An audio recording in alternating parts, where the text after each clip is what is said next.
საქართველოს პროკურატურამ ნარკოტიკული საშუალების, მათ შორის დიდი და განსაკუთრებით დიდი ოდენობით უკანონო შეძენა შენახვის რეალიზაციის ხელშეწყობისა და საქართველოში უკანონო შემოტანის ფაქტებზე 54 პირს, მათ შორის უცხო ქვეყნის მოქალაქეებს ბრალდება წარუდგინა. შინაგან საქმეთა სამინისტროს მიერ ჩატარებული გამოძიებით დადგინდა, რომ დაკავებულმა პირებმა უკანონოდ შეიძინეს და ინახავდნენ სხვადასხვა სახეობის და რაოდენობის, მათ შორის დიდი და განსაკუთრებით დიდი ოდენობით ნარკოტიკულ საშუალებებს, რომლის რეალიზაციასაც ახორციელებდნენ. ასევე ბრალდებულების ნაწილმა დიდი და განსაკუთრებით დიდი ოდენობით ნარკოტიკული საშუალებები საქართველოს შემოიტანა.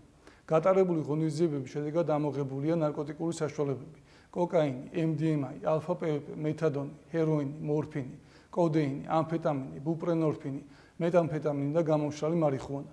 დაკავებულის ბრალდება დიდი ოდენობით ნარკოტიკული საშუალების უკანონო შეძენა შენახვის, ჯგუფის მიერ და არაერთგზის ჩადენილი ნარკოტიკული საშუალებების შეძენა შენახვის, განსაკუთრებით დიდი ოდენობით ნარკოტიკული საშუალებების არაერთგზის შეძენა შენახვის, დიდი და განსაკუთრებით დიდი ოდენობით ნარკოტიკული საშუალების საქართველოს შემოტანის, წინასწარი შეთანხმებით ჯგუფის მიერ ნარკოტიკული საშუალების რეალიზაციის, ნარკოტიკული დანაშაულის ჩადენისათვის ნასამართლებელი პირის მიერ განსაკუთრებით დიდი ოდენობით ნარკოტიკული საშუალების რეალიზაციის ხელშეწყობისა და ნარკოტიკული საშუალების მარიხუანას რეალიზაციის ფაქტებზე წარადგინეთ, რაც სასჯელის სახით და ზომად 20 წლამდიან უადო თავისუფლების აკვეთას ითვალისწინებს.